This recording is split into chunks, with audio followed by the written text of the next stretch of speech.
Praise the lord. Telugu Bible family ప్రేక్షకులందరికీ ప్రభువైన యేసుక్రీస్తు నామమున శుభములండి. ఈరోజు ఈ వీడియోలో యేసుక్రీస్తు ప్రభువారి శిలువ మీద వ్రాయబడినటువంటి పై విలాసము INRI అంటే ఏంటి, ఒక పై విలాసం ఎందుకు వ్రాసారు, INRI అంటే అర్థం ఏంటి, ఇలా వ్రాయడానికి గల కారణం ఏంటి, ఇలాంటి ప్రతి విషయాన్ని కూడా ఈరోజు వీడియోలో మీతో మాట్లాడాలి అనేది నేను ఆశపడుతున్నాను. ఇప్పటి వరకు INRI అంటే అర్థం ఏంటి, అలా ఎందుకు రాశారు, దాని వెనక కారణం ఏంటి, అలాంటి విషయాలు మాకు తెలియదు అనుకునే వాళ్ళు ఎవరైనా ఉంటే ఈ వీడియో మొదటి నుంచి చివరి వరకు మిస్ కాకుండా చూడండి. దానికంటే ముందుగా ఇదే ఫస్ట్ టైం మన ఛానల్ని ఎవరైనా చూస్తుంటే తప్పనిసరిగా ముందుగా మన ఛానల్ని సబ్స్క్రైబ్ చేసుకోండి. ఇంకా ఆలస్యం చేయకుండా టాపిక్లోకి అయితే వెళ్ళిపోదాం. యేసుక్రీస్తు ప్రభువారిని సిలువ వేశారు, అవును కదండి. కుడివైపున ఒక దొంగ, ఎడం వైపున ఒక దొంగ పెట్టి మధ్యలో యేసుక్రీస్తు ప్రభువారిని సిలువ వేశారు. అయితే యేసుక్రీస్తు ప్రభువారిని మామూలుగా అయితే సిలువ వేయాల్సిన అవసరం లేదు. యేసుక్రీస్తు ప్రభువారి స్థానంలో అసలు ఎవరిని సిలువ వేయాలంటే బరబ్బను వేయాలి. బరబ్బా బదులు మాకు యేసునే, నజరేయుడైన యేసునే సిలువ వేయాలని అక్కడ ఉన్న ప్రజలందరూ కోరుకోవడం వల్ల యేసుక్రీస్తు ప్రభువారిని సిలువ వేయడం అయితే జరిగింది. సిలువ వేసేటప్పుడు ఆ వ్యక్తి చేసినటువంటి నేరాన్ని ఆ సిలువ మీద పైన రాసి ఒక బోర్డు, ఒక పై విలాసం కింద పెట్టాలి. అది ఆ సిలువ దగ్గరికి వచ్చి చూస్తున్నప్పుడు ఓహో ఈ వ్యక్తి తప్పు చేశాడు కాబట్టే ఈ వ్యక్తిని గూర్చి ఆ నేరాన్ని సిలువ మీద వ్రాసారు అని అక్కడ ఉన్న వారి అందరికీ కూడా అర్థం కావడానికి ఒక పై విలాసాన్ని సిలువ వేస్తున్న ప్రతి వ్యక్తికి కూడా అలా పెడతారు. సో అలాగే యేసుక్రీస్తు ప్రభువారికి కూడా పెట్టారు.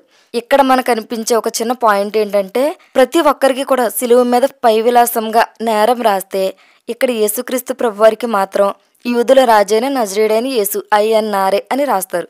సో దీని వెనక కారణం ఏంటి అని ముందుగా మనం చూస్తే ఇది పై విలాసంగా రాయమని మొదటిగా ఎవరికి వెళ్తుంది అంటే పిలాతుకు వెళ్తుంది. సో పిలాతుకు వెళ్తే పిలాతు యేసుక్రీస్తు ప్రభువారిని అసలు సిలువకు అప్పగించడానికి గల కారణం ఏంటంటే నేను యూదుల రాజు అని చెప్పుకుంటున్నాడు కాబట్టి యేసుక్రీస్తు ప్రభువారిని సిలువ వేయమని అక్కడున్న ప్రధాన యాజకులు, శాస్త్రులు, పరిసయ్యులు, ప్రజలందరూ కూడా సిలువ వేయమని చెప్పారు. మెయిన్ కారణం ఏంటంటే యూదుల రాజునేనని చెప్పుకుంటున్నాడు ఈయన కాబట్టి దానికి సంబంధించిన పై విలాసము యేసుక్రీస్తు ప్రభువారి సిలువ మీద రాయాలి అని చెప్పి పిలాతుకు చెప్తే పిలాతు వ్రాయించిన మాట ఏంటంటే INRI యూదుల రాజైన నజరేయుడైన యేసు అని వ్రాయించాడు. సో ఈ విషయం చూసి శాస్త్రులు, పరిసయ్యులు, ప్రధాన యాజకులు, పెద్దలు, అధికారులు వీరందరూ పిలాతు దగ్గరకు వచ్చి మేము రాయమన్నది ఏంటి, నీవు రాసింది ఏంటి, యూదుల రాజుగా చెప్పుకుంటున్నాడు అతడు చేసిన నేరం అది రాయమంటే యూదుల రాజైన నజరేయుడైన యేసు అని రాసావు కదా అని అక్కడున్న అధికారులు అందరూ కూడా పిలాతు దగ్గరికి వచ్చి అడిగితే పిలాతు నేను చేయవలసింది చేశాను, మిగిలింది మీ ఇష్టం అన్నట్టుగా మాట్లాడతాడు. INRI అనే పదాన్ని ఎవరు వ్రాయించారు, ఎందుకు వ్రాయించారు, రాయడానికి గల కారణం ఏంటో చూసాము. ఇప్పుడు INRI అనే పదం ఏంటి అని మనం చూస్తే అది ఒక లాటిన్ పదం. I అంటే ఇష్యూస్, N అంటే నజరేనస్, R అంటే రెక్స్, I అంటే యోధియోరం. యేసు నజరేతుకు సంబంధించిన రాజు, యోధియా దేశానికి చెందినవాడు అనే అర్థం దానికి వస్తుంది. టోటల్గా చూస్తే యూదుల రాజైన నజరేయుడైన యేసు అని దాని యొక్క తెలుగులో అర్థం. సో INRI అనేది ఒక లాటిన్ పదం.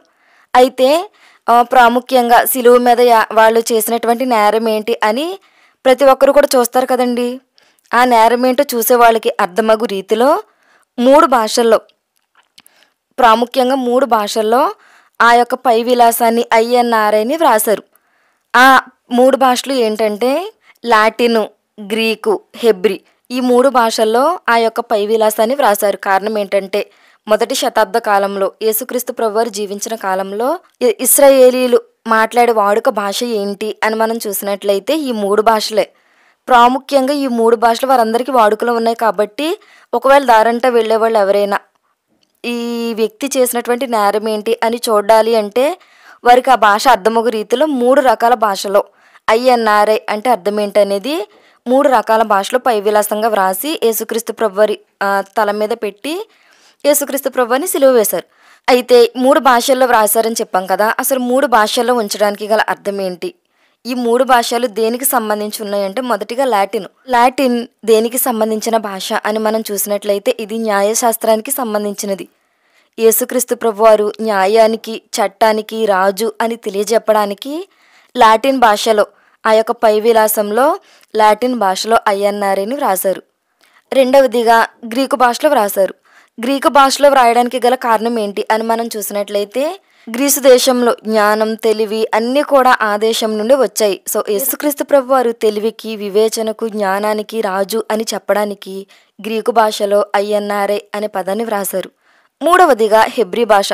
హెబ్రీ భాషలో ఐఎన్ఆర్ఐ అనే పదాన్ని రాయడానికి గల కారణం ఏంటి అని మనం చూసినట్లయితే, యేసుక్రీస్తు ప్రభువారు దైవశాస్త్రానికి సంబంధించిన రాజు అని తెలియజెప్పడానికి ఈ భాషలో వ్రాసారు. కారణం ఏంటంటే థియాలజీలో కావచ్చు, మతానికి సంబంధించి కావచ్చు, చరిత్రలో కావచ్చు, యేసుక్రీస్తు ప్రభువారిని ప్రక్కన పెడితే ఇంకా దానికి విలువే లేదు అన్నట్టుగా దైవశాస్త్రానికి ఈయన రాజు అని చెప్పడానికి హెబ్రీ భాషలో ఐఎన్ఆర్ఐ అని వ్రాయించారు. చూసారు కదండి, యేసుక్రీస్తు ప్రభువారి శిలువ మీద వ్రాయబడిన ఐఎన్ఆర్ఐ యూదుల రాజైన నజరేయుడైన యేసు అనే ఆ పై విలాసాన్ని ఎవరు వ్రాయించారు, దాని అర్థం ఏంటి, ఎన్ని భాషలో వ్రాయించారు, ఆ భాషలో వ్రాయడానికి గల కారణం ఏంటి అని ప్రతి విషయాన్ని వీడియోల మీద షేర్ చేశాను. ఐ హోప్ మీలో చాలామంది కూడా ఈ విషయం తెలియదు, సో తెలుసుకుంటారు అనే ఉద్దేశంతో ఈ వీడియో అయితే చెప్పడం జరిగింది. చూసారు కదండి, ఈ వీడియో కనుక మీకు నచ్చితే లైక్ చేయండి, షేర్ చేయండి, తప్పనిసరిగా మన ఛానల్ కూడా సబ్స్క్రైబ్ చేసుకోండి. Praise the lord.